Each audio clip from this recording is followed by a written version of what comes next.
आदिकालीन साहित्य के इतिहास के साथ तत्कालीन राजनीतिक, सामाजिक, धार्मिक तथा सांस्कृतिक स्थितियों के जानना आवश्यक है। वे 5। पहला, राजनीतिक स्थिति। इस काल के प्रमुख राजा हर्षवर्धन साहित्य प्रेमी था। उनका राजकवि बाण हर्षचरित्र की रचना की।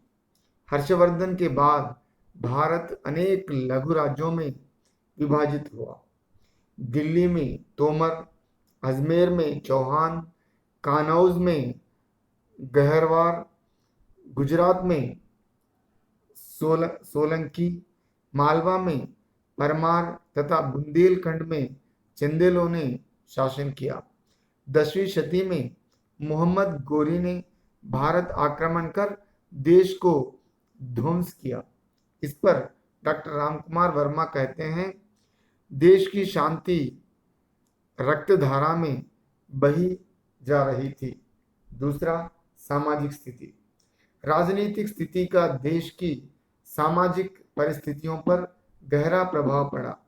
जनता शासन तथा धर्म दोनों ओर से निराश्रित होती जा रही थी।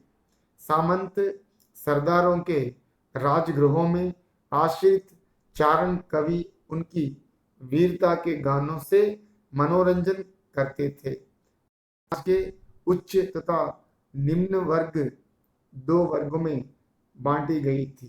तत्कालीन परिवेश का चित्रण रासो काव्य में निहित है। समाज में बहुपत्नी प्रथा तथा स्वयंवर प्रथा होने के कारण राजकन्याओं का अपहरण होता था। समाज में पर्दा प्रथा तथा सती प्रथा थी। यवनों का शासन चलता था। तीसरा, धार्मिक स्थिति।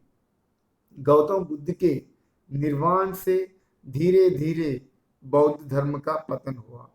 समाज 5 मकारों से युक्त मग, मांस, माधुन, मुद्रा, मत्स्य था। इस काल में नवयों का महत्व रहा। शैव तथा जैन धर्म का प्रभाव था। चौथा,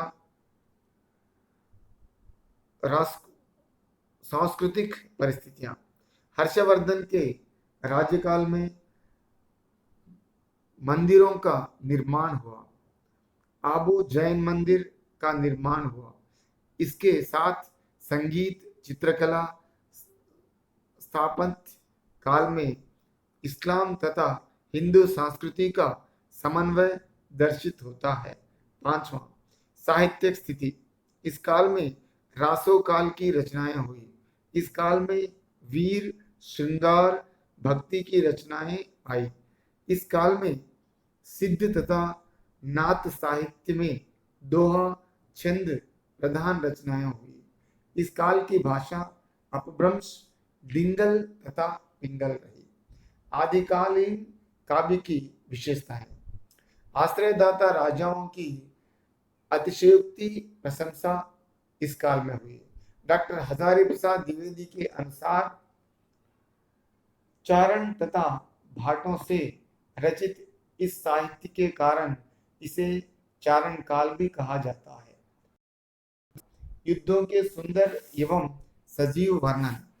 चारण कवि कलम के साथ साथ तलवार के भी धनी थे। युद्ध क्षेत्र का जीता जागता भाव्य मनोहरी वर्णन इन कवियों की मौलिक विशेषता है। तीसरा, वीर और श्रृंगार का समन्वय। इसमें श्रृंगार रस वीर रस के सहायक के रूप में आया है, क्योंकि प्रायः स्त्रियां ही युद्ध का मूल कारण हुआ करती थी। चौथा, ऐतिहासिकता की उपेक्षा, कल्पना का प्राचुर्य। जहां केवल प्रशंसा करना ही कविता का उद्देश्य रहा जाता है, वहां ऐतिहासिकता की अपेक्षा कल्पना का आश्रय लिया जाता है। 5वां, वीर गाथाओं में भावोन्मुख का अभाव। इस वर्णनात्मक का एकमात्र उद्देश्य नायक की शक्ति तथा वीरता को अभिव्यक्त करना था। छठवां, भाषा एवं शैलीगत विशेषताएं। वीर गाथाएं दो रूपों में मिलती है, प्रबंध काव्य या चरित्र काव्य के रूप में तथा मुक्तक वीर गीतों के रूप में। पृथ्वीराज रासो और बिसलदेव रासो दर्शित होते हैं। आदिकाल का काव्य रचनाएं हमें 6 मिलती है। रासो काव्य परंपरा, रासो काव्य 6 है।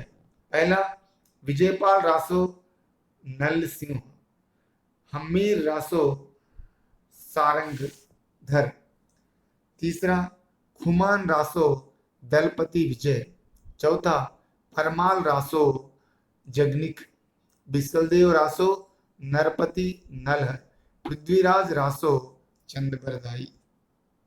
ये प्रमुख रूप से हमें आदिकाल में मिलते हैं। धन्यवाद।